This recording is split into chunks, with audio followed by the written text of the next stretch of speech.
ব্যাপারটা হচ্ছে আমি একমাত্র প্রতিবাদী কণ্ঠ যেটা বলছে হয়তো এটা বাড়াবাড়ি করে ফেলেছে, এটা না। যারা প্রতিবাদ করছে তার দলে আমি আছি। আমিও আমার সামর্থ্য অনুযায়ী আমাদের দলে যতটুকু ক্ষমতা আছে সেটাকে সামনে রেখে বিধানসভার মধ্যে এবং বিধানসভার বাইরে বাংলার জনগণের হয়ে কথা বলছি, তাদের অভাব অভিযোগগুলো নোটিশ করছি এবং পাবলিক অ্যাড্রেসও যেমন করছি, বিধানসভা স্পিকার স্যারের মাধ্যমে কনসার্ন ডিপার্টমেন্টে যারা মিনিস্টার আছেন তাদেরকেও জানানোর চেষ্টা করছি। আজকে রক্তদান শিবিরে উপস্থিত হয়েছি। আমি সর্বপ্রথম ধন্যবাদ জানাবো বাসন্তী যে আমাদের ব্লক কমিটি আছেন, তাদের যারা দায়িত্বশীল আছেন তাদেরকে ধন্যবাদ জানাই। তাদের প্রচেষ্টাতে আজকে একটা বাসন্তীর বুকে রক্তদান শিবিরের রেকর্ড হতে চলেছে। আমার কাছে খবর আসলো ইতিমধ্যেই 350-র বেশি রক্তদাতা তাদের মূল্যবান রক্ত দিয়ে আমাদের এই প্রোগ্রামকে সাফল্যের উচ্চ শিখরে নিয়ে গিয়েছেন। আমি সেই সমস্ত রক্তদাতাদেরকেও ধন্যবাদ জানাই এবং যারা মনস্থির করেছেন আজকের এই মহতী রক্তদান শিবিরে তারা রক্ত দেবেন তাদেরকেও অগ্রিম ধন্যবাদ জানাচ্ছি।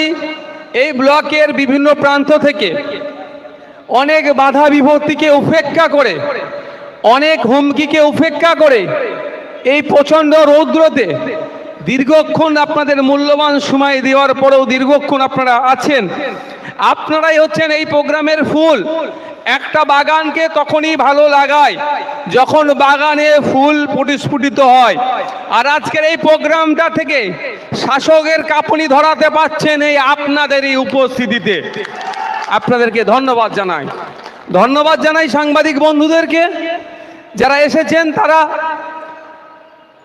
তাদের মাধ্যমে অনেক সাংবাদিকদেরকেও আসতে দেওয়া হয়নি, ভয় দেখানো হয়েছে, আমার কাছে খবর আছে। তো এই ভয়, হুমকি চুমকি এসব কি আর চলে ভাই? এসব আর চলে না। মনের মধ্যে যাকে গিতে নিয়েছে, তাকে 72 দিন জেল খাটালেও, 1 বছর জেল খাটালেও মন থেকে বার করতে পারবে না। আমার আগে বিশ্বজিৎ দা বলছিলেন যে আমাদেরকে 42 দিন জেলে রেখেছিল। আমি এই জায়গায় দাঁড়িয়ে আইবির মাধ্যমে মাননীয় মুখ্যমন্ত্রীকে ধন্যবাদ জানাচ্ছি। আমাদেরকে 42 দিন জেলে রেখে জেলের যে শিক্ষাটাও সেটাই আমাদেরকে শিক্ষিত করিয়ে দিয়েছেন। জেলে গেলেও শিক্ষা হয়। সেন্ট্রাল লকআপ কি, ড্রেসের কথা বলছিল না, ওখানে অনেক কিছু সমস্যা আছে, সেইগুলো আমি বিধানসভায় অ্যাড্রেস করেছি। শুধু আমার জন্য নয়, আমি গিয়েছি, আমাকে ড্রেস খুলতে চেষ্টা করেছি, আমরা খুলিনি। কিন্তু আমার মতো তো সবাই আর নয়, বা বিশ্বজিতের মতো তো সবাই নয়। কোন একটা মাস্টার মশাইকে যদি তার নামে অভিযোগ থেকে থাকে, তার নামে অভিযোগ হয়েছে, তাকেও সেন্ট্রাল লকআপে গেলে কিন্তু ওই ড্রেস পরাবে, তাহলে সেও তাহলে অপমানিত হচ্ছে, তার হিউম্যান রাইটসে ব্রেক হচ্ছে। সেই জন্য আমরা আওয়াজ বিধানসভায় তুলেছি। এবং সেন্ট্রাল লকআপের খাওয়া দাওয়া থেকে শুরু করে জেলের পরিবেশ কি, সেখানে খাওয়া দাওয়া কি, বারুইপুর কোর্ট কি, লালবাজার কি, ব্যাংসাল কোর্ট কি, প্রেসিডেন্সি জেল কি, বারুইপুর জেল কেমন, সবের জ্ঞান অর্জন করতে পেরেছি মমতা ব্যানার্জি মহাশয়ার জন্য। তাকে আমি ধন্যবাদ জানাচ্ছি। প্রথম থেকেই বলেছিলাম মানুষের অধিকারের স্বার্থে এই সুন্দরবনবাসীর হয়ে কথা বলার জন্য, পাহাড়বাসীর হয়ে কথা বলার জন্য, জঙ্গলমহলের মানুষের জন্য কথা বলার জন্য, সংখ্যালঘু ভাইয়ের মুসলমানদের কথা বলার জন্য, দলিতদের কথা বলার জন্য, আদিবাসীদের কথা বলার জন্য, সরকারি কর্মচারীদের দিয়ে কেন পাচ্ছে না এই অধিকারের কথা বলার জন্য, একবার কেন 100 বার জেলে যেতে প্রস্তুত আছি আমরা। তবে জেলের পরিবেশ সম্পর্কে জ্ঞান ছিল না, একটু মনের মধ্যে খটকা লাগতো, বলতাম একটু খটকা লাগতো, কি হবে রে বাবা। তবে 42 দিন থেকে আমরা সব পার করে নিয়েছি। এবারও বলছি মানুষের জন্য কথা বলবো, পিছড়ে বর্গে থেকে শুরু করে যার অধিকার হনন হচ্ছে তাদের জন্য কথা বলবো। প্রয়োজনে 42 দিনের জায়গায় আর একটা শূন্য যুক্ত করে 420 দিনেও যদি জেলে রাখে আইএসএফ বা নওশাদ সিদ্দিকী পিছপা হবে না। তবে একটা কথা বলে রাখি, যে বন্ধুরা নওশাদ সিদ্দিকীর কথা বাদ দেন, আমার এই বাসন্তী ব্লক সহ গ্রাম অঞ্চলের ভাঙড় সহ বিভিন্ন জায়গাতে দাদা দিদির কথা শুনে মিথ্যা কেস আমাদের পার্টির কর্মীদেরকে দিচ্ছেন, তাদের উদ্দেশ্যে আমি একটা ছোট্ট মেসেজ ছেড়ে রাখছি। আমার মেসেজটা কি? আমার যে ভাইকে হয়তো অ্যারেস্ট করেছে, বাসন্তী হোক যেইখানে হোক, আমরা তাকে জামিন করাই। আর আজকে এখানে বলে যাচ্ছি, ভয় পাওয়ার কোনো জায়গা নাই, বিচার ব্যবস্থা জিন্দা আছে, আমাদের উকিলরাও জিন্দা আছে, আমরাও জিন্দা আছি। ভয় পাবার কোনো জায়গা নয়। যদি কাউকে মিথ্যা কেসের মামলায় পুলিশ তুলে নিয়ে যায় বা কেস হয়, ভয় পাবেন না, লুকোচুরি করবেন না। আপনাদের আধার কার্ডটা যারা দায়িত্বশীল আছে তাদের মাধ্যমে আমাদের কাছে পাঠিয়ে দেবেন, আমরা জামিনের ব্যবস্থা করে দেব। হয়তো রাত্রে পুলিশ আসলো বাড়িতে ধরতে, পুলিশকে বলবেন সাহেব একটু দাঁড়ান, ঠান্ডা কাল পড়ছে, মোটা একটু কম্বলটা সাথে নিয়ে নেবেন ভাই। বুঝতে পারছেন না? জেলে থাকতে হবে তো কি হয়েছে? আপনারা তো বলতে পারবেন আমাদের চেয়ারম্যান 42 দিন জেল খেটেছে, আমরা 400 দিন খাটতে প্রস্তুত আছি। কি ভাই ভুল বলছি নাকি? যারা জেল খাটতে প্রস্তুত আছেন বলুন তো মানুষের জন্য, ন্যায়ের পথে তারা হাত তুলুন তো দেখি। সবাই আমরা প্রস্তুত আছি ন্যায় প্রতিষ্ঠার লক্ষ্যে আমরা জেল খাটতে। যদি রাতের অন্ধকারে পুলিশ আসে কি করবেন? বলবেন দাঁড়ান, শীতকাল আসতে চলেছে, কতদিন রাখবেন বোঝা মুশকিল, কম্বলটা নিয়ে নিই। আর বাকি বাড়ির লোককে বলে দেবেন আধার কার্ডের জেরক্সটা যেন আমাদের কাছে পাঠিয়ে দেয়। এবার মিথ্যা কেসে জেলে দিল, জামিন করানোর দায়িত্ব আমাদের। 2 বছর 4 বছর পরে কেসটা তো ডিসমিস হবে ভাই। আরে আমি যেটা করিনি আমার নামে যদি দেয় তো আইন আদালত আছে তো রে ভাই, কেস তো ডিসমিস হবে। তখন যে বাবু কেসটা আমার ভাইয়ের নামে করেছিল তাকে কি নওশাদ সিদ্দিকী ছেড়ে দেবে? হ্যাঁ, তার উদ্দেশ্যে আমার মেসেজটা তাকে শুনিয়ে দেবেন। যখন আমার ভাইকে আমি বাইজ্জত বাড়ি করব, আমার ভাইয়ের হয়ে কেস যখন আমি লড়ে তাকে নির্দোষ প্রমাণ করব, তার কেস যখন আমি তার পক্ষে জয়ী করাবো উকিলকে দিয়ে, সেই উকিলকে দেই যে আমার ভাইয়ের নামে মিথ্যা কেস দিয়েছিল, তার নামে মানহানি কেস করব। কোনো ছেড়ে কথা হবে না। আর যখন মানহানি কেস করব, ক্ষতিপূরণ নালে জেলটাকে খাটবে, ক্ষতিপূরণটা কিন্তু সে দিবার মতো সামর্থ্য নাই, খোঁজ নিয়ে দেখুন না। দল পাশে থাকবে তো? এখন রেশন দপ্তর ধরেছে, কদিন আগে শিক্ষা দপ্তর জেলে গিয়েছে, এবার রেশন দপ্তর যাওয়ার জন্য প্রস্তুত নিয়েছে। তো রেশন দপ্তরের প্রাক্তন খাদ্য সরবরাহ মন্ত্রী জ্যোতিপ্রিয় মল্লিক মহাশয় এজলাসে অজ্ঞান হয়ে গেলেন, আর মমতা ব্যানার্জি কলকাতাতে নৃত্য পরিবেশন করছিলেন। দেখেছিলেন তো? যদি একটা মন্ত্রীর জন্য তার কোনো আপনার আবেগ অনুভূতি না থাকে, তাহলে আপনার এখানে চড়াবিদ্যায় আজকে যারা আমাদের কর্মীকে এখানে আসতে দিল না, মারধর করলো, সেই চড়াবিদ্যার তৃণমূলের কর্মীর জন্য মমতা ব্যানার্জির আবেগ আছে তো? সে যখন কেসটা খাবে, তার নামে যখন মানহানিটা চাপবে, ক্ষতিপূরণটা যখন আসবে, তৃণমূল কংগ্রেস তার টাকাটা দেবে তো? যারা মিথ্যা কেস করছেন আমাদের কর্মীদের নামে, তাদেরকে বলছি প্রস্তুত থাকুন। 2 বছর 4 বছর, খুব বেশি হলে 5 বছর পরে হলো আমার ভাইটাকে আমি কোর্টের মাধ্যম থেকে সম্পূর্ণরূপে মুক্তি দিয়ে আপনার নামে মানহানি কেস করব। আপনি টাকা রেডি করে রাখুন। তখন তৃণমূল কংগ্রেস দাঁড়াবে না পাশে। আরে জ্যোতিপ্রিয় মল্লিকের পাশে ঠিকঠাক দাঁড়াচ্ছে না। প্রায় 1 বছর হতে চলেছে পার্থবাবু জেলে আছে। তৃণমূল কংগ্রেসের তিনি মহাসচিব ছিলেন, বিভিন্ন পদে দায়িত্ব ছিলেন, পার্লামেন্টারি অ্যাফেয়ার্সের মিনিস্টার তিনি ছিলেন। তার পাশে তৃণমূল কংগ্রেস দাঁড়াচ্ছে না, দল দাঁড়াচ্ছে না। আর আপনার পাড়ার 4 আনার ফুটো মাস্তান তৃণমূলের নেতার পাশে দাঁড়াবে? তাকে মাইকের আওয়াজ আছে, বলে দিচ্ছি, যারা মিথ্যা কেস দিচ্ছেন আমাদের কর্মীদের নামে, আগামী দিনে প্রস্তুত থাকুন, তাদের বিরুদ্ধেও আমরা মানহানি মামলা করব। এটার অন্য কোনো রাজনৈতিক দল নাই, কারণ আমি বিরোধিতা করছি না। যে কেস খেয়ে গেল ওর বুঝে নেবে।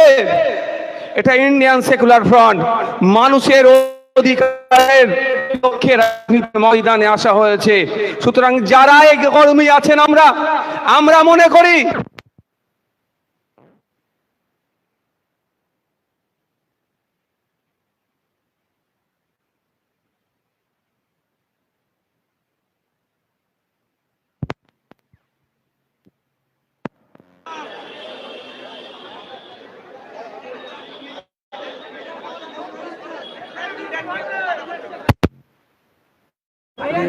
আপনারা সবাই লাইনে থাকুন। এই মুহূর্তে ইলেকট্রিক লাইন চলে গিয়েছে, আবার জানালা চালানো হবে। ভাইজান বক্তব্য রাখবে। হ্যালো ভাই, একটা কথা বলি, আমাদেরকে ডিসিপ্লিন হতে হবে। মাইকটা বন্ধ হয়েছিল, দায়িত্বটা কার? যেনার মাইকলা আছেন, আমরা কথা বলার দরকার নয়। আমাদের দায়িত্ব যেটা, আমরা সেটা পালন করব। সবাই মিলে যদি কথা বলি, বেচারি ঘাবড়ে যাবে। এগুলো আমাদেরকে আস্তে আস্তে শিখে নিতে হবে। শুধুমাত্র ভোটে দাঁড়াবো, ভোট দিল, জিতলো, প্রধান উপপ্রধান মন্ত্রী হবে, এটা নয়। সমস্ত ক্ষেত্রে আমাদেরকে দায়িত্বশীল হতে হবে। আমার যে দায়িত্ব আমি পালন করব, মাইকম্যানের যে দায়িত্ব সেটা পালন করবে, ইলেকট্রিশিয়ানের যেটা দায়িত্ব তারা পালন করবে, মিডিয়ার বন্ধুর দায়িত্ব মিডিয়া পালন করবে। সব যে দায়িত্ব যাদেরকে বন্টন করা হয়েছে তাকে করতে দিতে হবে। অন্যথায় সবাই ল্যাম্প পোস্ট আর একটাই পোস্ট দিদিমণিও হলে চলবে না ভাই। মন্ত্রী করে দিয়েছে, কিন্তু মন্ত্রীর কোনো সে নাই, বলার ক্ষমতা নাই।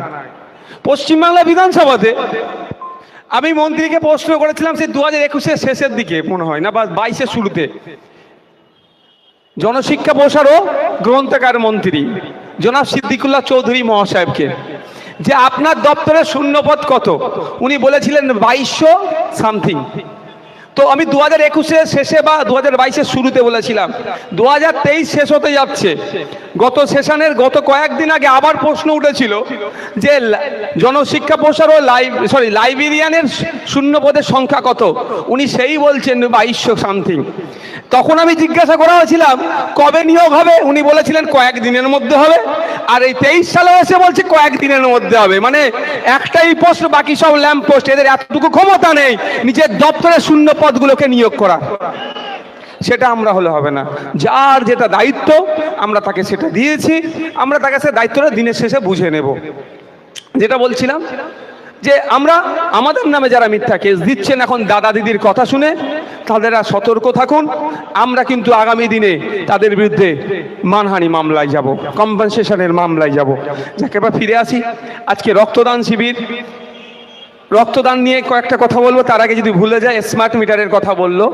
প্রথমেই বলবো, স্মার্ট মিটার কেউ লাগাবেন না।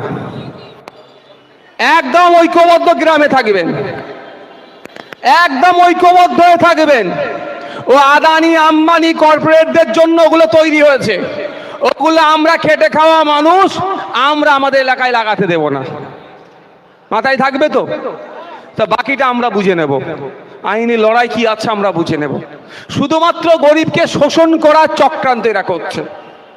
এরা শুধুমাত্র গরিবকে কিভাবে কত রকম ভাবে শোষণ করা যায় তার প্রচেষ্টা চালাচ্ছে।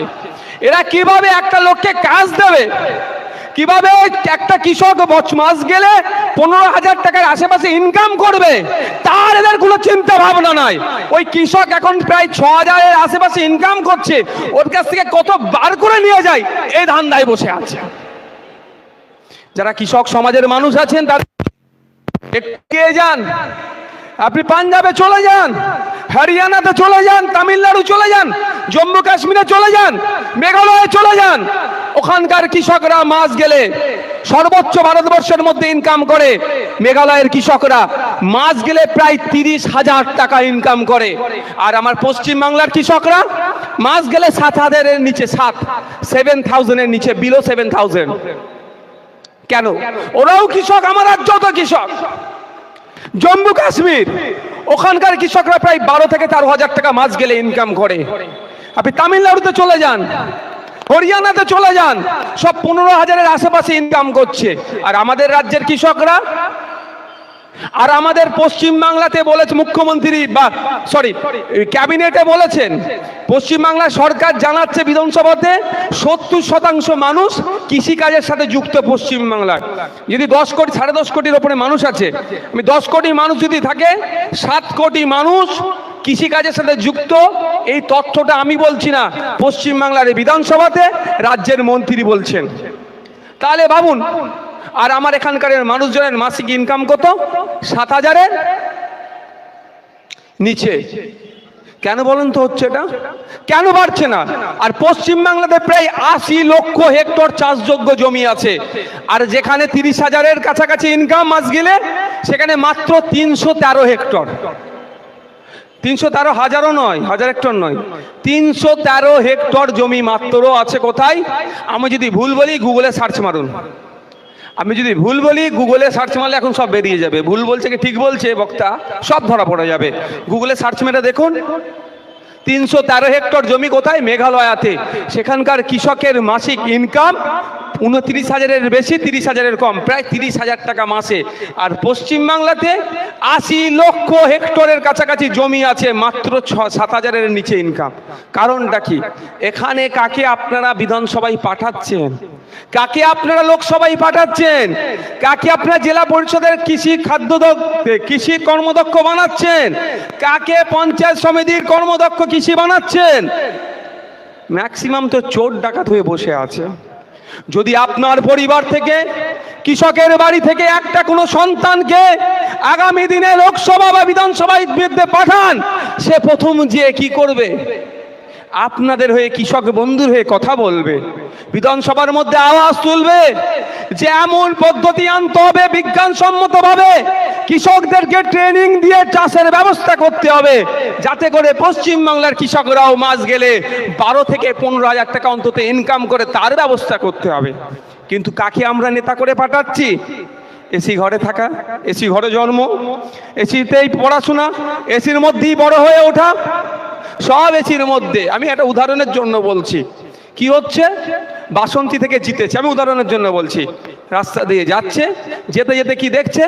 যে ভেড়ি তো বেশি, এখানে ঘেড়ি বেশি, যে ঘেড়িতে মৎস্য চাষিরা চাষ করতে নেমেছে, পায়ে হাতে কাদা লাগবে স্বাভাবিকভাবে, উঠে হয়তো রাস্তার ধারে মাছগুলো বাঁচছে, খুব কষ্ট পেয়েছে। কষ্ট পেয়ে, আমি একটা কল্পনার এতে বলছি ভাই, খুব কষ্ট পেয়েছেন উনি। গিয়ে বিধানসভা বা লোকসভাতে গিয়ে চিৎকার করছে, আমার বাসন্তী বা এই যে লোকসভাটা পড়ছে, এটা কি, এটা কোন জয়নগর লোকসভার মানুষেরা খুব কষ্টে আছে, সমস্ত ঘেড়িগুলোকে মার্বেল দিয়ে বানিয়ে দাও। আরে ভাই বলুন, যদি ঘেড়িতে মার্বেল লাগিয়ে দেওয়া হয় তাহলে মাছ চাষ ঠিকঠাক হবে কি? কিন্তু ওনার বলার কি দরকার কি ছিল? যে যাতে বিজ্ঞানসম্মতভাবে 10 কিলো মাছ থাকলে ক কিলো মাছের খাবারটা দিতে হবে। দুঃখের বিষয় আমার মৎস্য চাষিরা জানে না। আমরা অনেকে কি ভাবি, 10 কিলো মাছ থাকলে 15 কিলোর খাবার অনেকে দিয়ে দেয়, যদি বেশি খেয়ে বড় হবে। কিন্তু সায়েন্টিফিক ওয়েতে যদি আমরা চাষ করি, বিজ্ঞানসম্মতভাবে যদি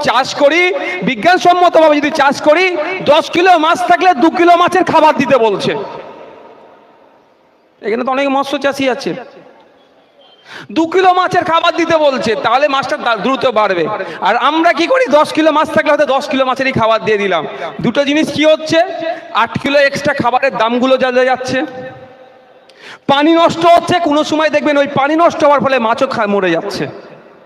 তাহলে আমরা যদি একটা মৎস্যজীবীর বাড়ির ছেলেকে বিধায়ক করে বিধানসভায় পাঠাই, যে সেখানে গিয়ে বলবে পশ্চিমবাংলার কৃষকদেরকে, মৎস্যজীবীদেরকেও বিজ্ঞানসম্মতভাবে চাষ করার ট্রেনিং দেওয়া হোক, তাদেরকে সাবসিডি দেওয়া হোক, এবং তোমরা যে সাবসিডি পাও, যারা মাছ চাষ করেন অনেক সাবসিডি আছে, যারা ST SC সমাজের মহিলারা আছে বিশেষ করে মৎস্য চাষের ক্ষেত্রে প্রায় 40% তারা সাবসিডি পায়।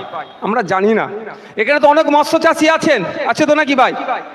আজ পর্যন্ত একটা ওই মাছ রাখার জন্য যেগুলো হয় না, বরফে মাছ রাখার জন্য যে কার্টুনগুলো হয়, একটাও কেউ বিনামূল্যে পেয়েছেন?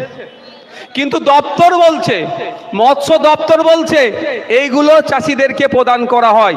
মাছ ধরার জন্য জাল হয় না, আপনাদেরকে ফ্রিতে দেওয়ার কথা আছে, দপ্তর বলছে দেওয়া হয়। যাচ্ছে কোথায়? মাছ রাখার হাঁড়ি হয় না, সেগুলো ফ্রিতে দেওয়ার কথা আপনাদেরকে, যাচ্ছে কোথায়? যারা খেয়ে নিচ্ছে, এই আমরা আসছি ওই চড়াবিদ্যায় তারা আটকাচ্ছে। আসলেই তো জানতে পারবেন ভাই। আমি বলবো না ও চোর ডাকাত, কিন্তু আপনারাই বলুন আপনাদের এই মালগুলো কোথায় গেল? যারা কৃষক আছেন বিনামূল্যে সার পান, বছরে বিনামূল্যে চারা পাবেন গাছের, এগুলো পান আপনারা? যাচ্ছে কোথায়? লুট হয়ে যাচ্ছে। তার হাত থেকে বাঁচতে গেলে আসুন ইন্ডিয়ান সেকুলার ফ্রন্টের ছায়াতলে ঐক্যবদ্ধ হয়ে মানুষের অধিকার বুঝিয়ে দেওয়ার জন্য। ছাত্র যুবর যে অধিকার আছে তাকে বুঝিয়ে দেওয়া হবে, মৎস্যজীবীর যে অধিকার আছে তাকে বুঝিয়ে দেওয়া হবে, কৃষকের যে অধিকার আছে তাকে বুঝিয়ে দেওয়া হবে, সরকারি কর্মচারীদের দিয়ে নিয়ে যে সমস্যা হচ্ছে তাদেরকে বুঝিয়ে দেওয়া হবে। এক কথাই নাগরিক যিনি যার অধিকার আছে, নাগরিক অধিকার নাগরিককে বুঝিয়ে দেবে আগামী দিনে আইএসএফ। তাই আপনাদেরকে অনুরোধ করব, আইএসএফ এর হাতকে আপনারা শক্ত করুন। আজকে রক্তদান শিবির, রক্ত নিয়ে অনেক কথা অনেক আলোচনা আছে, অনেকক্ষণ বক্তব্য দিয়ে ফেললাম। কটা বাজে? না, প্রচুর রৌদ্র লাগছে ভাই আপনাদেরকে। আপনাদের অসুবিধা হচ্ছে নাকি? কারা কারা বক্তব্য শুনতে ইচ্ছুক হাত তুলুন তো। এই এত রৌদ্রতে বক্তব্য শুনবেন? বিরিয়ানির প্যাকেট ছাড়াই এত গরম, তাহলে বিরিয়ানির প্যাকেট দিলে কি হবে ভাই? হ্যাঁ, দিতেও পারবো না ভাই, ওই অর্থ আমাদের কাছে নয়। এই আমার এক সাথে আস্তে আস্তে এক ভাই বলছিল হায়দ্রাবাদ যাওয়ার ট্রেনের টিকিট ছিল, ক্যান্সেল করে দিয়েছে আমি আসছি বলে। এই ভালোবাসা, এই ভালোবাসাটা আমি কোনো অর্থের বিনিময়ে, কোনো মন্ত্রিত্বের বিনিময়ে আমি বিক্রি করতে পারবো না ভাই। এই যে ভালোবাসেন আপনারা আমাদেরকে, এই প্রখর রৌদ্রতে কাজকে কামাই করে, এমনও মানুষ আছে দিন আনে দিন খায়, একদিন না কাজে গেলে ঠিকঠাক খেতে পারবে না, কিন্তু ভাইজানরা আসছে, ইন্ডিয়ান সেকুলার ফ্রন্টের মিটিং হচ্ছে, চলে এসেছেন, যেখানে ভরসা করছেন আগামী দিনে আপনার অধিকারটা বুঝিয়ে দেবে। সুতরাং আপনারা যে ভরসা বিশ্বাস করছেন, আপনাদের সাথে আমরা বেঈমানি করতে পারি না আর পারবো না। যত একদিকে কোটি কোটি টাকা মন্ত্রিত্বের অফারকে বিসর্জন দিয়ে আপনাদের সাথে এই আমরা যেভাবেই আছি এইভাবেই লেগে থাকবো। রক্তদান নিয়ে অনেক আলোচনা আছে, তবে আমি অল্প কয়েকটা কথা বলবো। প্রথম কথা হচ্ছে, আমরা অনেকে বলি রক্তদান করলে অন্যের জীবন বাঁচবে, রক্তের মাধ্যমে অন্যের জীবন বাঁচবে। হ্যাঁ, এটা বাস্তব কথা, রক্তের মাধ্যমে অনেকের জীবন বাঁচতে পারে রক্তদানের মাধ্যমে। কিন্তু সাথে সাথে এটা আপনাদের জানিয়ে রাখা দরকার, গতকালকে বিশ্ব স্ট্রোক দিবস ছিল। এখন দেখবেন প্রায় স্ট্রোক হওয়ার কারণে মারা যাচ্ছেন বা বিকলাঙ্গ হয়ে যাচ্ছে, সারা জীবনের মতো সে অসুস্থ হয়ে যাচ্ছে, রিকভারি কম হচ্ছে। আজকের ডেটে পৃথিবীর 3 নম্বর ভয়ঙ্কর রোগের নাম কি জানেন? মেডিকেল সায়েন্স বলছে আজকের দিনে পৃথিবীর 3 নম্বর ভয়ঙ্কর রোগ হচ্ছে এই যে স্ট্রোক হয়ে যাচ্ছে। গতকালকে ওই দিনটা ছিল স্ট্রোক থেকে সচেতনতা হওয়ার জন্য, অ্যাওয়ার হওয়ার জন্য প্রতি বছর ওই দিনটাকে পালন করা হয় 28শে অক্টোবরকে। তো যারা নিয়মিত রক্তদান করবেন, মেডিকেল সায়েন্স বলছে প্রত্যেক 90 দিন ছাড়া যারা নিয়মিত রক্তদান করবেন তাদের ক্যান্সার এবং স্ট্রোক হওয়ার সম্ভাবনা অনেক কমে যাবে। রক্তদান করলে যেমন সম্প্রীতির বার্তা বহন করে, রক্তদান করলে যেমন মানুষে মানুষে ঐক্য তৈরি হয়, রক্তদান শিবির করলে যেমন সৌজন্যের পরিবেশ তৈরি হয়, ঠিক একইভাবে রক্তদান করলে যেমন অপরের জীবন বাঁচে, ঠিক সাথে সাথে রক্তদানের ফলে আপনারও স্বাস্থ্যটা ভালো থাকবে। তাই আপনাদের অনুরোধ করব, আপনারা যারা আজকে এই মহতি প্রোগ্রামে রক্ত দিয়েছেন বা রক্ত দেওয়ার সংকল্প নিয়েছেন, আপনারা দেবেন, এবং 90 দিন ছাড়া আপনারাও আপনাদের মূল্যবান রক্ত অন্যের জীবন বাঁচাতে যেমন সহযোগিতা করবে, নিজের স্বাস্থ্যের কথা ভেবে। আর বর্তমানে রাজ্যে এমন দেশের রক্তের চাহিদা প্রবল, অপদার্থ কেন্দ্র বিজেপি সরকার আর এই অপদার্থ বাংলার তৃণমূলের সরকার, তার কোনো হেলদোল নাই যে বাংলায় প্রতিদিন হাজার হাজার সন্তানের থ্যালাসেমিয়া রোগে যারা আক্রান্ত, তাদের রক্তের প্রয়োজন, রক্তের ঘাটতি দেখা দিচ্ছে। ভাই ওই গাড়িটা এখানে ঢুকাচ্ছে কেন এরকম ভাবে? ও পিছিয়ে দেবে, যারা ভলেন্টিয়ার আছে বলুন একটু পিছিয়ে নিতে, এই জায়গাটা মানুষ চলাচলের জন্য। যাদের প্রতিদিন মানুষের রক্তের দরকার, সরকারের কিন্তু কোনো প্ল্যান পরিকল্পনা নাই এই রক্ত কিভাবে তাদের যোগান দেবে। সেই জায়গাতে ইন্ডিয়ান সেকুলার ফ্রন্ট তাদের প্রচেষ্টাতে ক্ষুদ্র হলেও চেষ্টা করছে যে কিছু সংখ্যক রক্ত দিয়েও যদি মানুষের জীবন বাঁচে আর কিছু সংখ্যক মানুষের স্বাস্থ্যের উন্নতি হয়, সেই প্রচেষ্টা চালিয়ে যাচ্ছে। আমি আপনাদের বলবো, আগামী 30-90 দিন ছাড়া আপনারা কোন রাজনৈতিক দলের প্রোগ্রাম থেকে রক্তদান শিবির হচ্ছে দেখতে যাবেন না, কোন দুর্গাপুজো কমিটি রক্তদান করছেন দেখতে যাবেন না, কোন আপনার ঈদগাহ কমিটি রক্তদান করছে দেখতে যাবেন না, কোন মসজিদ কমিটি রক্তদান করছে দেখার প্রয়োজন নাই, কোন নবী দিবস কমিটি রক্তদান করছে দেখার প্রয়োজন নাই, বা কোন রাজনৈতিক দল রক্তদান করছে দেখার প্রয়োজন নাই। রক্তের যেমন ধর্ম হয় না, রক্তের যেমন বর্ণ হয় না, রক্তের যেমন জাত হয় না, ঠিক একভাবে ইন্ডিয়ান সেকুলার ফ্রন্ট মনে করে রক্তদান শিবিরেও আমরা জাত ধর্ম বর্ণ দেখব না। মানুষের তরে আমরা, মানুষের জন্য আমরা সামনে যে 90 দিন পরেই যে ক্যাম্প দেখতে পাবেন সেই ক্যাম্পে গিয়ে আপনারা রক্ত দেবেন। আমরা অনেক ক্ষেত্রে দেখেছি দুর্গা উৎসব কমিটি রক্তদান শিবির করে, সেখানে গিয়েও আপনারা দেন। অনেক ক্ষেত্রে দেখেছি নবী দিবস কমিটি রক্তদান শিবির করে, সেখানেও গিয়ে আপনাদের মূল্যবান রক্ত দিন। দুঃখের বিষয় আজকেও রক্তের মধ্যে ধর্ম ঢুকিয়ে দেওয়ার চেষ্টা হচ্ছে। এটাকে প্রতিহত করতে পারবেই আপনারা, অন্য কেউ পারবে না, জনগণই পারবে এই বিভেদের রাজনীতিকে মুছতে। তাই আপনাদের অনুরোধ করব, রক্তদান করে আপনারা এলাকায় সৌজন্য সম্প্রীতির পরিবেশ অক্ষুণ্ণ রাখবেন। কোনো রকম অপশক্তিকে আপনারা প্রশ্রয় দেবেন না। স্বল্প সময়ে বক্তব্য আর কয়েকটা বিষয় বক্তব্য দিয়ে আমি এখান থেকে বিদায় নেব। ভাই, এখন একটা বার্নিং ইস্যু, প্যালেস্টাইন আর ইসরায়েলের যুদ্ধ চলছে। আমাদের পার্টির অবস্থান আমরা প্রেস কনফারেন্সের মাধ্যমে আপনাদের জানিয়েছি। আমার দেশের যেটা অবস্থান, দেশের যেটা পররাষ্ট্রনীতি বা বিদেশ নীতি বললেও চলে, আমরা সেই জায়গায় স্ট্যান্ড আছি। কারণ আমাদের দেশের একটা দীর্ঘকাল থেকে বিদেশ নীতি আছে, পররাষ্ট্র নীতি আছে। আমরা কোনো প্রকার অগ্রাসনের, যে কোনো প্রকার অগ্রাসনের আমরা বিরুদ্ধে। প্যালেস্টাইনের ওপরে যেভাবে ইসরায়েল অগ্রসর করছে, বিগত দিনের সরকার, ভারত সরকাররা যেভাবে যারা ছিলেন দায়িত্বে বিরোধিতা করে এসেছেন, আজকেও আমরা বিরোধিতা করছি। কিন্তু অপদার্থ বিজেপি সরকার শুধুমাত্র ভোটের জন্য বিদেশ নীতি তথা পররাষ্ট্র নীতিকে বিসর্জন দিয়ে ইসরায়েলের পক্ষ নেওয়ার চেষ্টা করছে, যেটাকে আমরা তীব্র ধিক্কার নিন্দা জানাচ্ছি।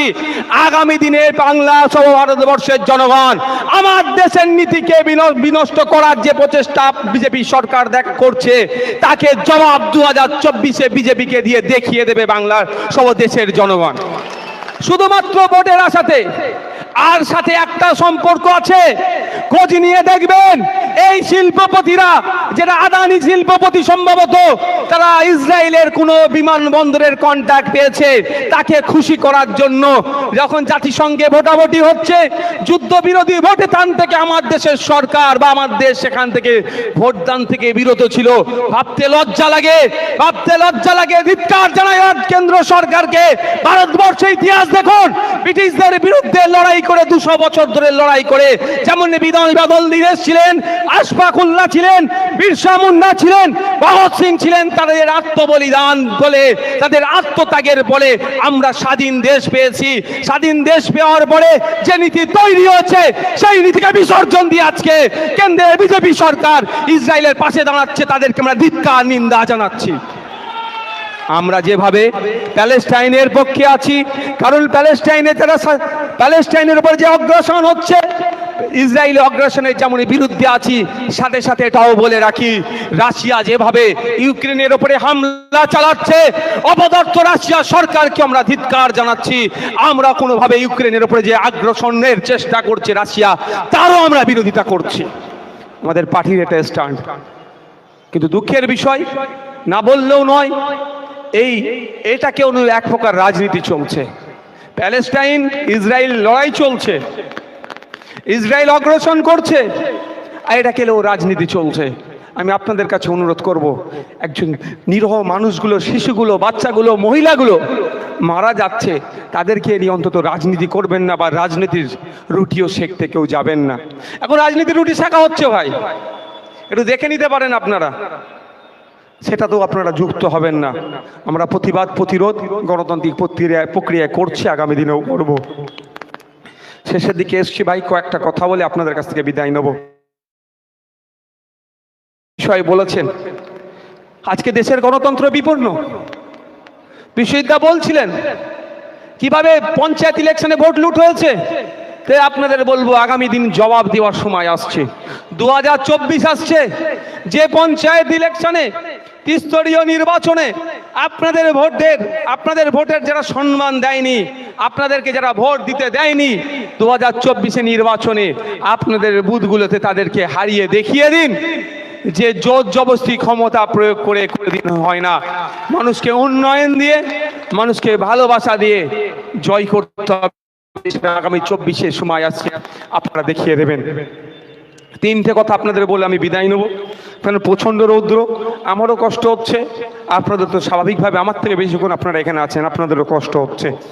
প্রথম কথা হচ্ছে আমরা যে এত সমস্যার সম্মুখীন হচ্ছি, আমার মৎস্যজীবী ভাইরা তাদের অধিকার জানতে পারছে না, কৃষক ভাইরা তার অধিকার জানতে পারছে না, আমি একজন নাগরিক, আমি আমার অধিকার পাচ্ছি না, আমার সার্টিফিকেট দরকার, রেসিডেন্সিয়াল সার্টিফিকেট, কাস্ট সার্টিফিকেট দরকার। আমাকে কি বলছে? 500 টাকা দাও, নাহলে সার্টিফিকেট দেবো না। কিন্তু এটা তো নয়, এটা তো সে অন্যায় করছে। অন্যায়ের বিরুদ্ধে কিভাবে রুখে দাঁড়াতে হবে, কোথায় চিঠি চাপাটি করতে হবে, বা যে অনৈতিক কাজ চলছে এর বিরুদ্ধে দাঁড়াতে গেলে কি করতে হবে, আমাদের খারাপভাবে নেবেন না। শিক্ষা স্বল্প হওয়ার জন্য আমরা কিন্তু বেশি সমস্যায় পড়ছি। আমি আপনারা বলুন যারা আছেন, আমরা যখন ব্যাংকে টাকা জমা দিতে যাই আমাদের সাথে কি আচরণ করে? ও যেন জামাই বাবু এসছে না, আসুন স্যার, মোটা টাকা যদি হয় আসুন স্যার, বসুন স্যার, ঠান্ডা খাবেন, চা খাবেন, গরম খাবেন, একদম লিকার টি না মিল্ক টি এসব বলে না। আর ওই টাকাটাই যখন আমি তুলতে যাচ্ছি 100 বানানটা হয়তো আমি ভুল করেছি, আমি শিক্ষায় কম, 1000 বানানটা হয়তো ভুল করেছি, তাই তো ভাই? ভুল বলছি নাকি? হ্যাঁ ভুল বলছি। 1000 বানান ভুল করার জন্য লাখ তো আমাদের নাই ভাই,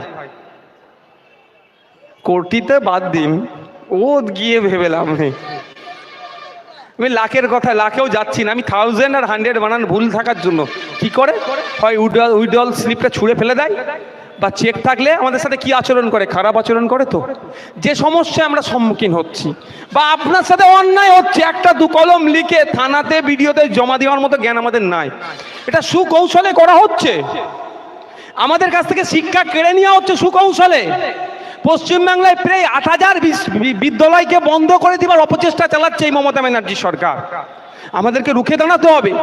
আগামী দিনে আসতে চলেছে টাকা দাও শিক্ষা নাও, ঠিক এমন এখন যে সরকারি হসপিটালগুলোকে শেষ করে দিয়েছে, তো আগামী দিনে সরকারি শিক্ষা প্রতিষ্ঠানগুলোকে শেষ করে দেবে। আমাদেরকে আন্দোলন সংগঠিত করতে হবে। তো আমরা যে সমস্যার এখন সম্মুখীন হচ্ছি, আমরা কি চাইবো আমাদের বাচ্চাগুলো ওই সমস্যার সম্মুখীন হোক? তাহলে আপনাদের কাছে অনুরোধ করব, একবেলা খেতে পাবেন না, যদি না খেয়েও থাকেন একবেলা খাবেন না, না খেয়ে আপনার সন্তানগুলোকে উচ্চশিক্ষায় শিক্ষিত করুন, তাহলে বুঝতে পারবেন অধিকারটা কি জিনিস। দুঃখের বিষয়, আমরা যারা এখানে দলিত আদিবাসী সমাজের মানুষজন আছেন তাদের উদ্দেশ্যে আমি একটা কথা বলি, prevention of 1989 atrocities act, STSC atrocities act, একটা আইন আছে। ওই আইনে বলা হয়েছে কোনো দলিত আদিবাসী ভাইয়ের কখনো কোনো আইনি সহায়তার প্রয়োজন হলে সরকারের পক্ষ থেকে তাকে বিনামূল্যে উকিল প্রদান করতে হবে। এখানে তো বাজার ST/SC সম্প্রদায়ের মানুষজন আছেন, একজন হাত তুলে বলুন যে বাসন্তী ব্লকের আমি বিনামূল্যে, আমার সমস্যা হয়েছিল বিনামূল্যে আমি সরকারি উকিল পেয়েছি। একজন হাত তুলে বলুন তো ভাই, আমি তাহলে সার্থক হব। মমতা ব্যানার্জিকে আমি এখান থেকে ধন্যবাদ জানাবো। আপনি 12 বছরে কি করেছেন না করেছেন, আপনার টিমের লোকেরা কত চুরি করেছে না করুক, অন্তত বাসন্তী ব্লকের একটা লোককে বিনামূল্যে আইনি পরিষেবা দিয়েছেন ST/SC সমাজের। আছে মার্কেট তো, এটা মাইকের আওয়াজও তো যাচ্ছে। আমি শেষ করা পর্যন্ত কোনো ভাই যদি হয়ে থাকেন এসে বলবেন, আমি ধন্যবাদ জানিয়ে যাবো মমতা ব্যানার্জিকে। তাহলে আইন আছে, আরও ওতে আইন আছে আমার আদিবাসী দলিত সমাজের মা বোনেদের, বাপ ভাইদের জন্য, কিন্তু তাদেরকে জানানো হয় না, জানতে পারে না বা জানানো হয় না। শিক্ষায় দেখবেন যেখানে দলিত ভাইরা বেশি থাকে, আদিবাসী ভাইরা বেশি থাকে, মুসলিম ভাইরা বেশি থাকে, সেই সমস্ত শিক্ষা প্রতিষ্ঠানের হালগুলো গিয়ে একটু দেখুন, দেখলেই বুঝতে পারবেন সুকৌশল এদের হাত থেকে শিক্ষা কেড়ে নিতে চাইছে। তার প্রমাণস্বরূপ দিচ্ছি, মুর্শিদাবাদে প্রায় 88 লক্ষ মানুষ বসবাস করে। শিক্ষানীতি বলছে 10 লক্ষ মানুষ থাকলে একটা বিশ্ববিদ্যালয় দিতে হবে। তাহলে মুর্শিদাবাদকে তো 8.5টা বিশ্ববিদ্যালয় দেওয়া দরকার কম করে। মুর্শিদাবাদে একটা বিশ্ববিদ্যালয় আছে তো, একটা কেএন কলেজকে বিশ্ববিদ্যালয় করে ছেড়ে দিয়েছে। অনেক আন্দোলন করছিল মুর্শিদাবাদবাসী সহ, আমরাও করেছি অনেক আন্দোলন। তাহলে ইচ্ছাকৃতভাবে মুর্শিদাবাদবাসীকে শিক্ষা থেকে পিছিয়ে রাখার চেষ্টা করছে। কিন্তু মুর্শিদাবাদের মেধা দেখুন, বড় বড় র্যাঙ্কে চাকরি করছে, ডক্টর ফক্টর আমাদের এখানেও আছে। ঠিক একইভাবে কলেজ হওয়ার দরকার, স্কুল হওয়ার দরকার, মাদ্রাসা হওয়ার দরকার, সরকারি যেগুলো যা আছে শিক্ষা প্রতিষ্ঠান হওয়া দরকার, কিন্তু হচ্ছে না। তো আপনাদের বলি, যেটা আবার ফিরে আসি, তো আমাদের কি কাজ হবে? সর্বপ্রথম আপনার বাড়ির সন্তানগুলোকে উচ্চশিক্ষায় শিক্ষিত করতে হবে। যদি একবেলা না খেতে পান, খাবেন না, কিন্তু উচ্চশিক্ষায় শিক্ষিত করুন। আর পড়াশোনার ক্ষেত্রে এমনি তো আছি, পড়াশোনার ক্ষেত্রে কোনো ছেলের অর্থের অভাবে না পড়াশোনা বন্ধ হয়ে যায়, আমরা আছি। কারণ অর্থ না থাকলে ছেলেকে পড়াশোনা করাতে পারছেন না, আইএসএফ এর সাথে যোগাযোগ করবেন। আমরা দায়িত্ব নিয়ে আপনার সন্তানগুলোকে উচ্চশিক্ষায় শিক্ষিত করাবো। এই অফারটা শুধুমাত্র আইএসএফ এর কর্মী সমর্থকদের জন্য নয়, ওপেন টু অল। এখান থেকে বলে যাচ্ছি, কোনো এক্সট্রিম কট্টর হার্ডকোর তৃণমূল কংগ্রেসের কোনো কর্মীও যদি অর্থের অভাবে তার ছেলেকে পড়াতে না পারেন, তারাও আমাদের সাথে যোগাযোগ করুন। আপনার পরিচয়টা গোপন রেখে আপনার ছেলেকে আমরা উচ্চশিক্ষায় শিক্ষিত করার দায়িত্ব নেব। পড়াশোনা করাতে হবে সন্তানগুলোকে। আজকে পড়াশোনার অভাবে তো এই অবস্থা। সংখ্যালঘু সমাজের মানুষেরা হাউতাশাই ভুগছে, আর কিছু মানুষ তাদের ব্রেনটা আবার ওয়াশ করে দেওয়ার চেষ্টা করছে। কোনো হাউতাশার জায়গা নয়। দেশের সংবিধান বলছে সংখ্যালঘুরা নিজেদের শিক্ষা প্রতিষ্ঠান তৈরি করবে, সিলেবাস তৈরি করবে, ড্রেস কোড তৈরি করবে, আর টিচারও নিয়োগ করবে সংখ্যালঘুরাই। সরকারকে শুধু টাকাটা দিতে হবে। কিন্তু আমরা পাই সেই ফ্যাসিলিটি? যারা আমাদের মধ্যে সংখ্যালঘু সমাজের মানুষ আছে বলুন, পান? কেন পাচ্ছি না? আমরা অধিকার সম্পর্কে সচেতন নয়, আমরা অধিকার জানি না। তাই বলবো, বাচ্চাদেরকে যেমন পড়াবার চেষ্টা পড়াবেন, ঠিক সাথে সাথে যারা আছেন এখন যারা আর পড়াশোনার বয়স নয়, তাদেরকে বলবো সংবিধান একটা করে কিনুন, বাড়িতে রাখুন, পড়ুন। সংবিধান কিনে অধিকার ওখান থেকে আসবে। সংবিধান সম্পর্কে সচেতন হবেন। প্রথম কথা শিক্ষা কর দেবেন। দ্বিতীয় কথা হচ্ছে, অনেক কথা বললাম, চোর ডাকাত বিশ্ববিদ্যালয় অনেক কিছু বলে দিল। আমি আপনাদের বলি, আচ্ছা আপনারা কি কোনোদিন দেখেছেন শুভেন্দু অধিকারী মহাশয়ের সাথে অভিষেক ব্যানার্জির হাতাহাতি লড়াই হতে? ওরা আওয়াজ দেবেন ভাই, ঝিমিয়ে গেলেন নাকি? কোনোদিন দেখেছেন মমতা ব্যানার্জির সাথে সুকান্ত মজুমদারের হাতাহাতি লড়াই হতে? কোনোদিন দেখেছি সুজন চক্রবর্তীর সাথে দিলীপ ঘোষের লড়াহড়ি হতে? কোনোদিন দেখেছি বিমানবাবুর সাথে শোভনবাবুর হাতাহাতি লড়াই হতে? বা অধীর রঞ্জন চৌধুরীর সাথে আপনার পার্থ ভৌমিক মহাশয়ের লড়াই হতে? কোনোদিন দেখিনি। না দেখাটাই স্বাভাবিক, আমরা দেখতেও চাই না এদিন। কিন্তু আমরা এটা দেখেছি, সুজন চক্রবর্তী, দিলীপ ঘোষ, পার্থ চ্যাটার্জি মহাশয় এক টেবিলে বসে আছে এসি রুমের মধ্যে। আমরা এটাও দেখেছি মমতা ব্যানার্জি মহাশয় আর শুভেন্দু অধিকারী মহাশয়, দুজন আলাদা নেতা এখন দলের, তারা এক টেবিলে বসে বিধানসভার মধ্যে চায়ের আমন্ত্রণ করছে, চা খাচ্ছেন। আমরা এটাও দেখেছি কুণাল ঘোষ, দিলীপ ঘোষ, সুকান্ত বাবুরা জন্মদিন উইশ করছে, জন্মদিনের এক টেবিলে বসে কেক কাটতে। দেখেছি তো নাকি ভাই? তাহলে আমার প্রশ্ন, এই বাসন্তীর এলাকা থেকে, বাসন্তীর তৃণমূলের কর্মীদের কাছে প্রশ্ন, বাসন্তীর ব্লক স্তরে বিজেপির কর্মীদের কাছে প্রশ্ন, যে তাহলে আপনাদের নেতারা বিধানসভায় বসে শুভেন্দু বাবু আর মমতা বাবু চা খাচ্ছে, তাহলে আপনারা বুথের স্তরে লড়ালড়ি করছেন কেন? প্রশ্ন করতে পারি না? আমি আপনাদের কাছে অনুরোধ করব, যার যার যে রাজনৈতিক দল ভালো লাগবে করবেন, যাকে মনে হবে ভোট দিলে ভালো আপনারা ভোট দেবেন, কোনো জবরদস্তি নয়। কিন্তু দিনের শেষে তো জ্যাঠার ছেলে, কাকার ছেলে, মামার ছেলে, চাচার ছেলে, ফুপুর ছেলে, মাসির ছেলে, তো পাড়া প্রতিবেশী, তো দীর্ঘকাল ধরে একসাথে বসবাস করছেন, তাহলে লড়াইয়ে জড়িয়ে পড়ছেন কেন ভাই? নিজের বিবেককে একবার প্রশ্ন করুন না, কে কাকে মারছেন?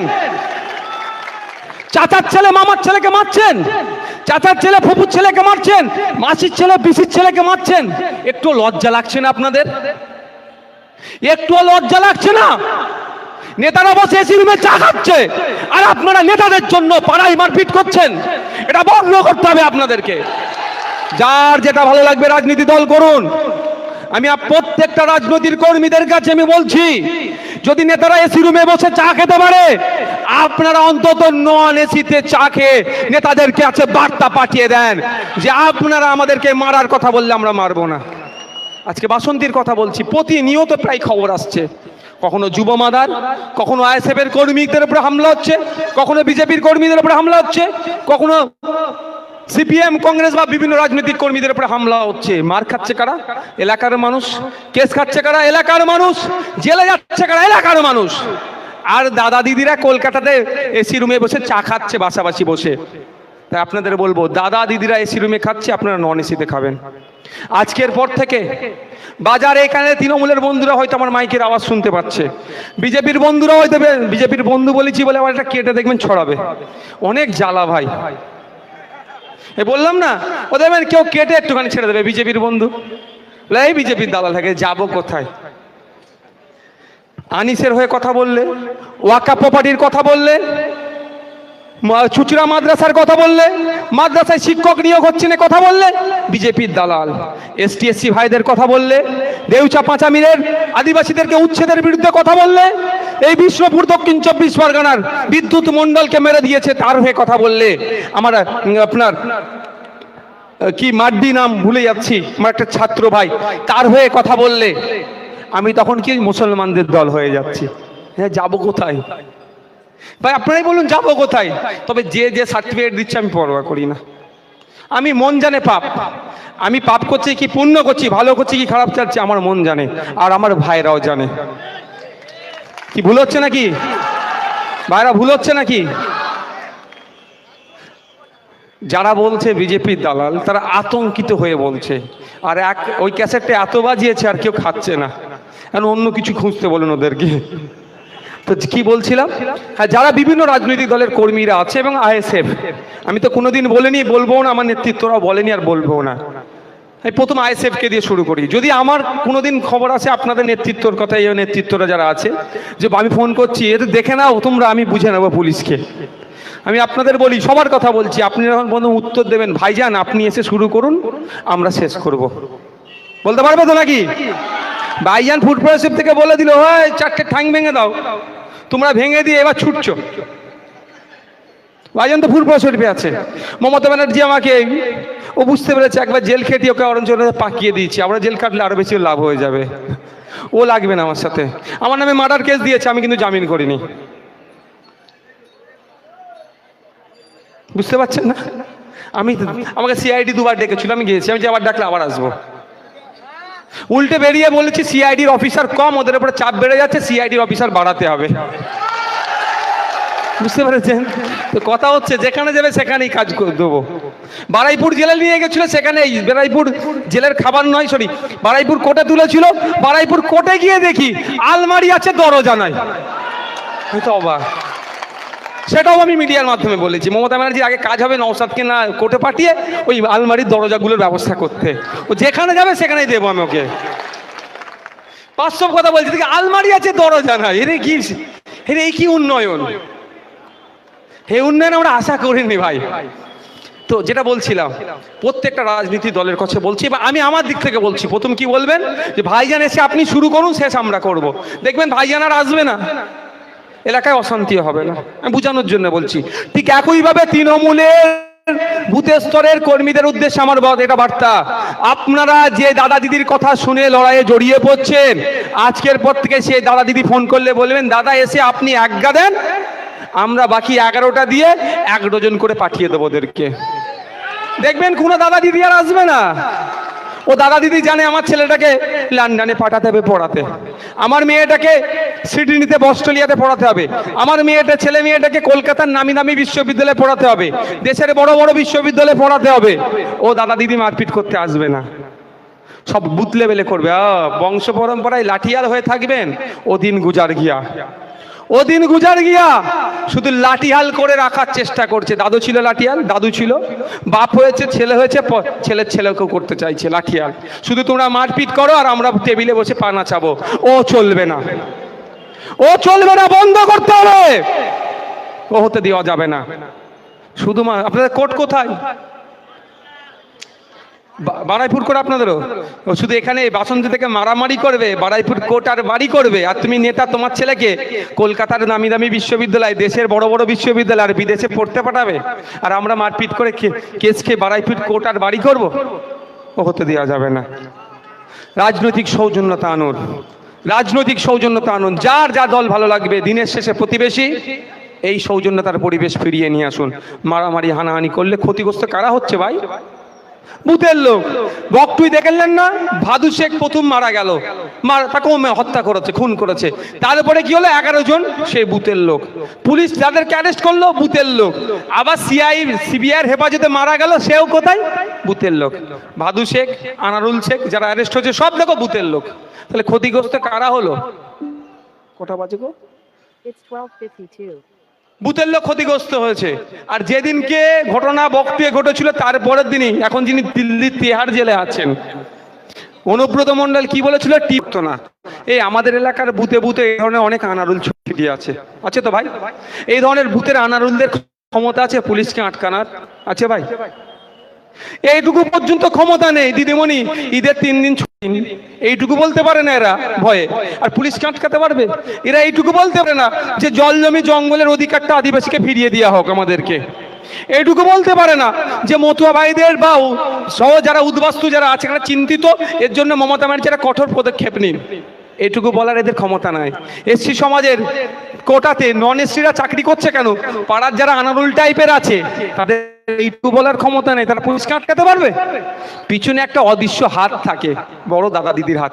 যখন ফেসে গেল বকটুয়ে আনারুল, অদৃশ্য হাতটাও গায়েব হয়ে গেল, অদৃশ্য হয়ে গেল। তাহলে ফাঁসলো কে? আনারুল। জেল খাটছে আনারুল, আনারুল সব আনারুল। আর যে দাদা দিদির কথা শুনে করলো সে গায়েব। তাই আপনাদের বলবো, ওই দাদা দিদির কথাতে পড়ে পাম খেয়ে যেন মারামারি হানাহানিতে জড়িয়ে পড়বেন না, ক্ষতিগ্রস্ত আপনারা হবেন। 3 নম্বর কথা, বা এর পাশেই তো বাংলাদেশ। হ্যাঁ হ্যাঁ, সুন্দরবন মানে ওপারই বাংলাদেশ, বর্ডার এলাকা আপনাদের। আপনারা সবসময় সজাগ সতর্ক থাকবেন।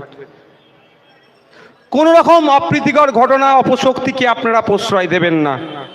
যত কাছের লোক হোক আর যত দূরের লোক হোক, আগে দেশ, আগে দেশ। কোন রকম যদি মনে হয় অপ্রীতিকর ঘটনা কেউ ঘটাবার জন্য বা বিভিন্নভাবে কেউ আসতে চাইছে আমাদের দেশে, অরাজকতা হতে পারে, সঙ্গে সঙ্গে প্রশাসন বন্ধুদেরকে আপনারা ইনফর্ম করবেন। যদি প্রশাসন বন্ধুদের ইনফর্ম করতে ভয় লাগে, আমাদের সাথে যোগাযোগ করবেন, কারণ সবার ঊর্ধ্বে দেশ, সবার আগে দেশ, এটা মাথায় রাখতে হবে আমাদেরকে। আর যদি মনে হয় প্রশাসন বন্ধুরা সহযোগিতা করে না, আমাদের পেছনে লাগে, হ্যান করে ত্যান করে, আমি আপনাদের বলছি আপনারা কেউ আইন হাতে তুলে নেবেন না। প্রশাসন বন্ধু যদি আপনার সাথে খারাপ আচরণ করে, যদি খারাপ আচরণ করে বা আপনাদের কথা না শুনে, আমাদেরকে বলবেন। সেই প্রশাসনকে কিভাবে কলকাতা হাইকোর্টে টেনে নিয়ে যেতে হয় আমাদের অ্যাডভোকেটরা ভালো করে জানে। এখন কদিন আগে দেখলেন না কটা ভিডিওকে কোর্টে টেনেছি আমরা, কটা ওসিকে টেনেছি। দেখতে থাকুন আগামী দিনে কজনকে টেনে নিয়ে আসবো। ওই বাসন্তী থেকে কলকাতা হাইকোর্ট, আর কলকাতা হাইকোর্ট থেকে বাসন্তী করবো সেই অফিসারকে যে অনৈতিক কাজ করবে। কিন্তু আপনাদের কাছে অনুরোধ, আপনারা কেউ আইন হাতে তুলে নেবেন না। অনেক ক্ষেত্রে প্রশাসন বন্ধুদের উপর অনেক চাপ থাকে, সে করে ফেলে। কিন্তু আপনাদের বলি, এই পুজো গেল, দুর্গা উৎসব গেল, হিন্দু সমাজের সর্ববৃহৎ উৎসব গেল। আপনারা বলুন তো, যারা অনেক হিন্দু সমাজের মানুষজন আছেন, তারা কলকাতার দিকে, গ্রাম থেকে এখন কলকাতাতে সব পুজো দেখতে চলে যাচ্ছে। গ্রামে ফাঁকা, লোকজন নেই, যে ঠাকুর আছে সেখানে 2-4টে লোক আছে, মণ্ডপ আছে, সব শহরে চলে যাচ্ছে। তাহলে আপনার এলাকার যারা পুলিশ প্রশাসনের যারা দায়িত্ব আছে, তাদেরও ইচ্ছা যায় না কলকাতায় গিয়ে ঠাকুর দেখার? যায় তো, কিন্তু তারা যেতে পেরেছে। কেন যেতে পারেনি? আমাদের জন্য কথা ভেবে, আমাদের এলাকায় যাতে শান্তি শৃঙ্খলা থাকে, কোনো অপশক্তি না পুজোতে ডিস্টার্ব করে, সেই জন্য তারা আমাদের জন্য স্যাক্রিফাইস করছে। ঠিক একইভাবে ঈদের সময় আমরা দেখেছি ঈদগাতে জাস্ট নামাজ পড়ে আবার ডিউটিতে থেকে গেল। কোথায় বাড়ি? বনগা, মুর্শিদাবাদ, মালদা, হাওড়া, হুগলি, বিভিন্ন জায়গার মানুষ। তারা কিন্তু চাই না, আমরা কিন্তু যারা আমাদের মুসলিম সমাজের মানুষজন নামাজ পড়ে পরিবার পরিজনকে নিয়ে পাড়াতে ঈদ উদযাপন